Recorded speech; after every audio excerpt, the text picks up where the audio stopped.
Entonces, volviendo al t-test, vamos a tener un requerimiento y vamos a ver de que los requisitos de los datos, esto es algo que vamos a encontrarnos a cada rato en el análisis de varianza. Vamos a necesitar que los datos o los residuos estén normalmente distribuidos, vamos a necesitar que las mediciones sean independientes y vamos a necesitar homocedasticidad, que lo voy a explicar más adelante. Para la t-test, las poblaciones tienen que estar normalmente distribuidas.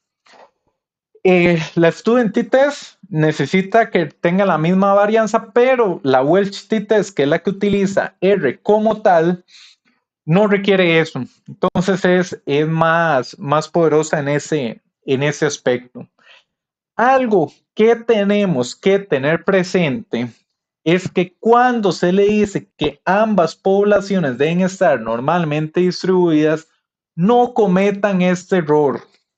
El error es, recabamos todos los datos del algoritmo A y en el mismo documento recabamos todos los datos del algoritmo B y de todos estos datos hacemos una distribución, hacemos el histograma a ver si tiene una distribución normal y nos encontramos que no es normal, sino que es algo, se ve como así, bimodal.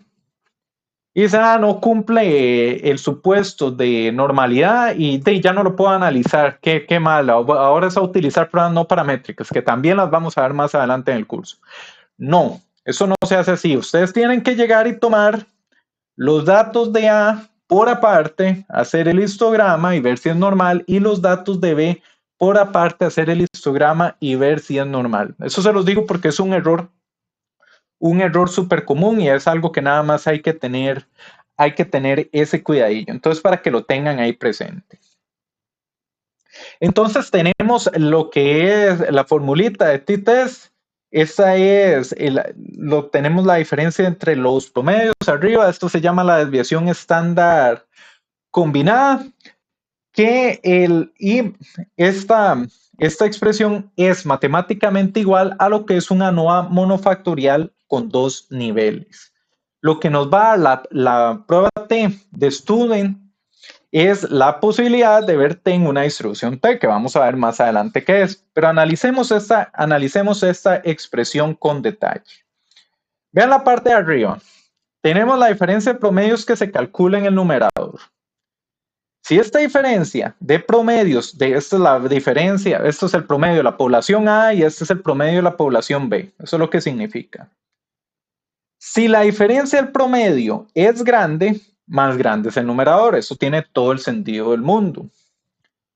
La parte de abajo se denomina el error estándar de la diferencia de los promedios. Vamos a ver, aquí está, desviación estándar combinada. O sea, vea que no lo he dejado por ahí.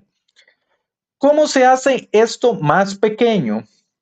Si el tamaño de la muestra, que es n, aumenta, este denominador aumenta y vuelve toda la expresión más pequeña. O se hace pequeña si la desviación estándar combinada a su vez se hace más pequeña, que esta es la varianza del grupo 1 menos la varianza del grupo 2 entre 2 raíz cuadrada.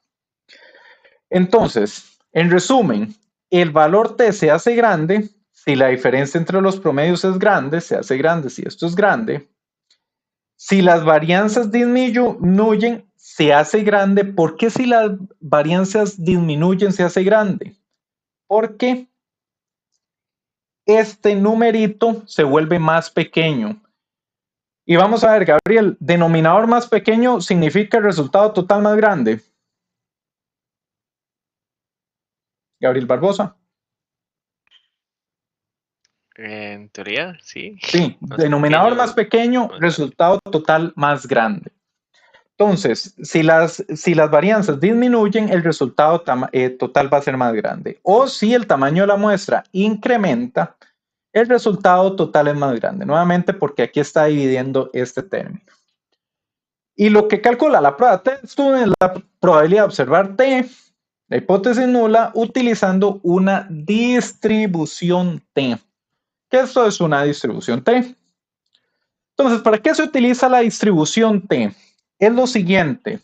Nosotros tenemos una población de la cual no conocemos su varianza típicamente.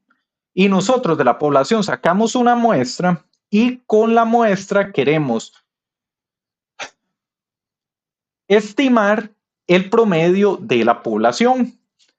Entonces, la distribución T de Student aparece cuando queremos estimar el promedio de la población a partir de la muestra, donde el 0 significa el promedio de la población. Esto se llama una distancia estandarizada.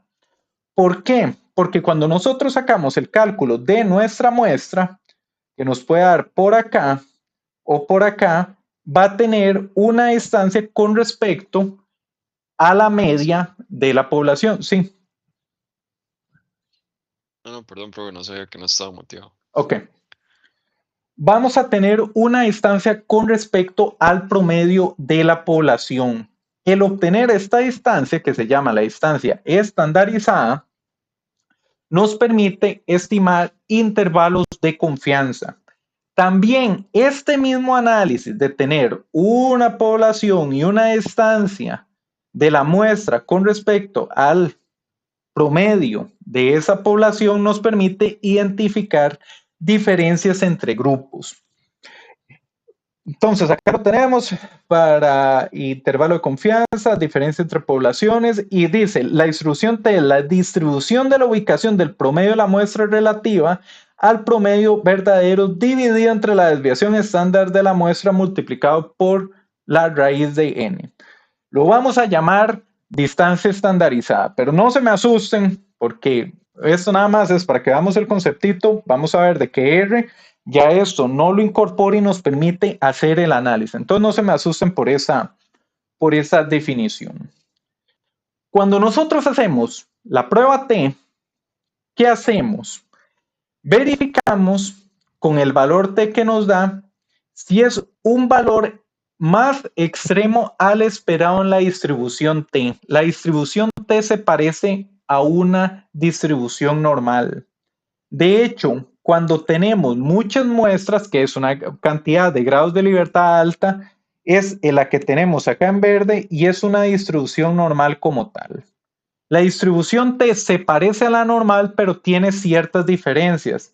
Por ejemplo, si la distribución normal llega a 0.4 de probabilidad, la distribución T, que es esta naranja, azul y rojilla que tenemos acá, es más achatada. Y qué tan achatada sea depende de la cantidad de muestras que tenemos.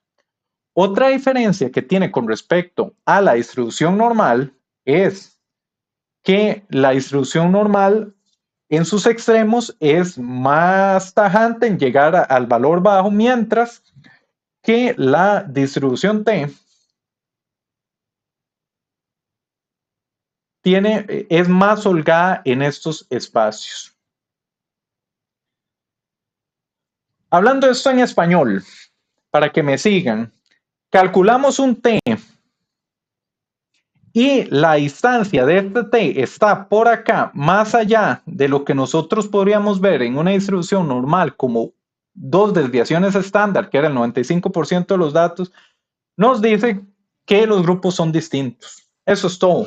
El parámetro T es la distancia estandarizada. Si es alta, quiere decir de que se aleja del promedio de la población, en el caso de que sea una población, o del grupo, en caso de que comparemos dos grupos, y nos dice que los grupos son estadísticamente distintos. Entonces aquí vemos, rechazamos la hipótesis nula si estamos fuera del valor, si estamos muy alejados de acá, y los grados de libertad nos los determina el tamaño de la muestra.